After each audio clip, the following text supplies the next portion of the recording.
Welcome back, folks. It's almost 5 minutes past the hour of 7 o'clock, and on set with me is Professor Peter Baofu.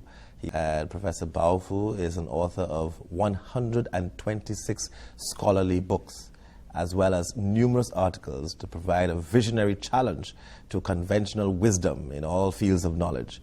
He is here to share his perspectives with us on Morning Edition. Welcome, sir. Good morning. Great to have you here.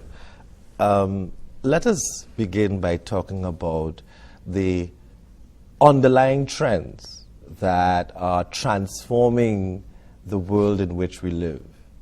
Maybe we can begin with the whole issue of education, how knowledge is passed from one generation to the next, and how successive generations are using knowledge to empower themselves in order to make the world a better place.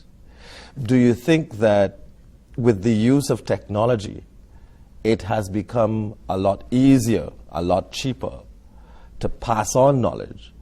And are we as a nation making the best use of technology in order to transmit knowledge from one generation to the next?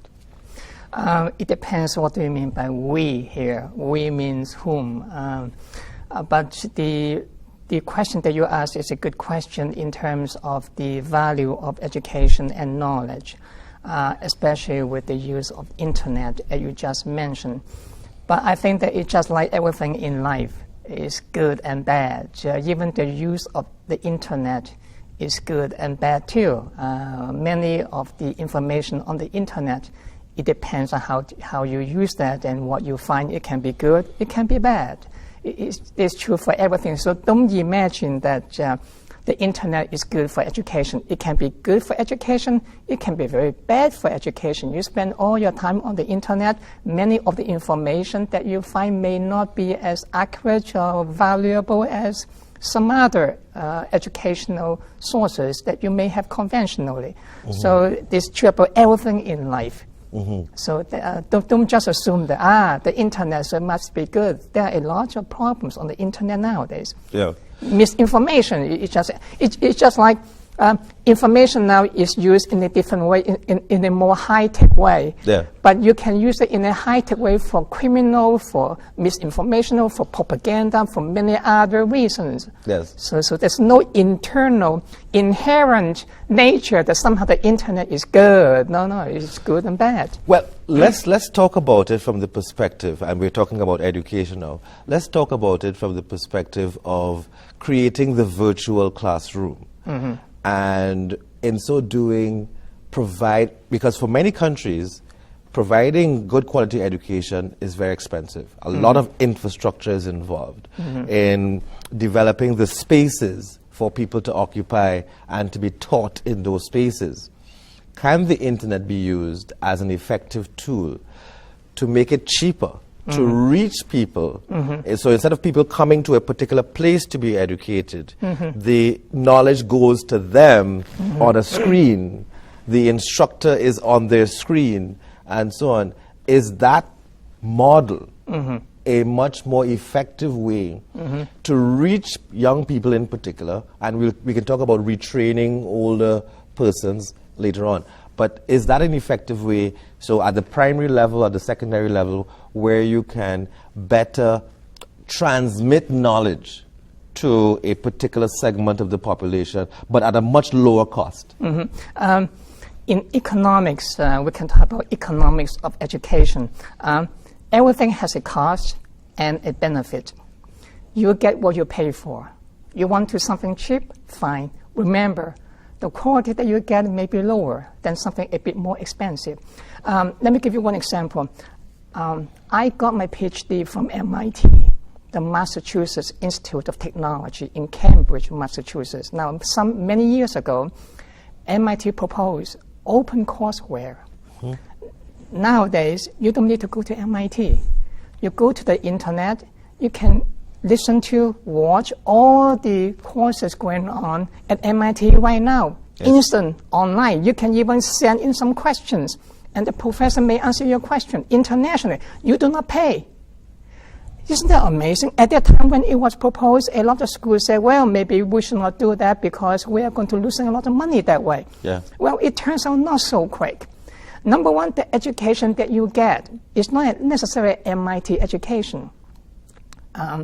You are isolated most of the time. You are by yourself in your room. You are not interacting with the professor and the students and all the institutions as MIT. Yes. Okay. You may be from India or from Africa or from Togo, wherever you are. You are in a classroom. Occasionally you log in. You may have some interaction, but you are not getting the first-rate education. If you are smart, you may understand some of the materials. Yes. You might even get accepted into MIT later on and say, well, I took this course, I did that well, and you should accept it. Okay, fine. Yes. But for one person who is successful, you might have 99.999% of them who fail, who couldn't even understand what is going on. Right. So to get something cheap, remember, you pay a high price. Just like you rent a room or an apartment.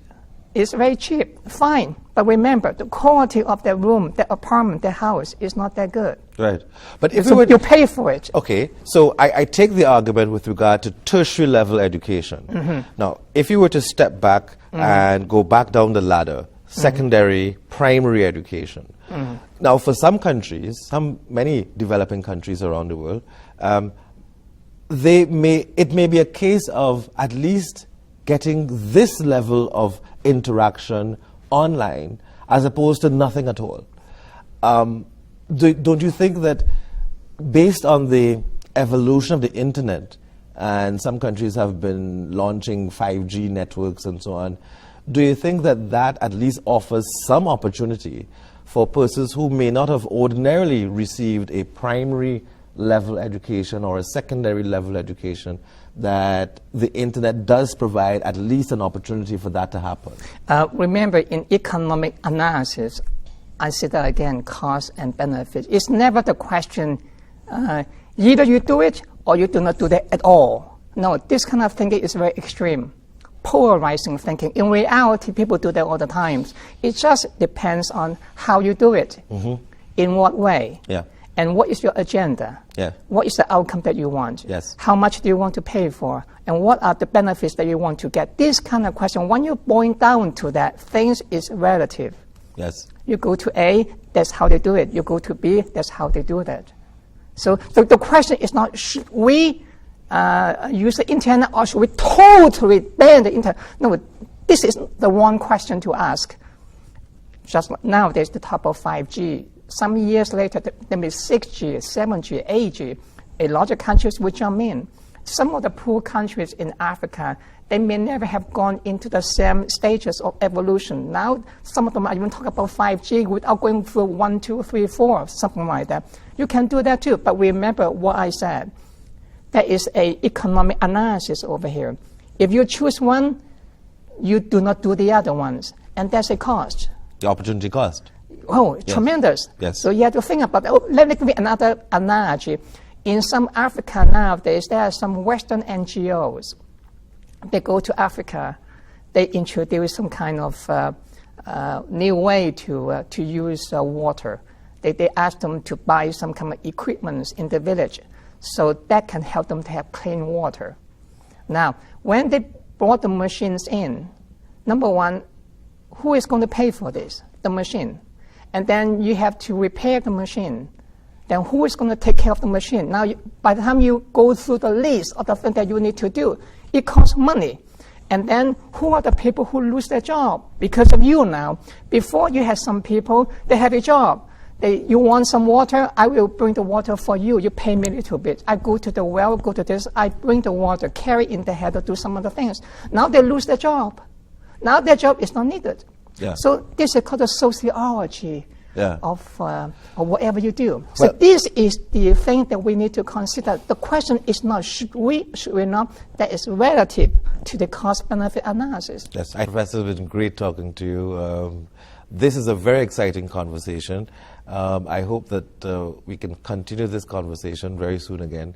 And let's talk about the future of work. Let's talk about some of the industries that are evolving and so on. But we're totally out of time, but I want to thank you for making it here this morning. Okay. Thank you. Very much. Okay. Great having you.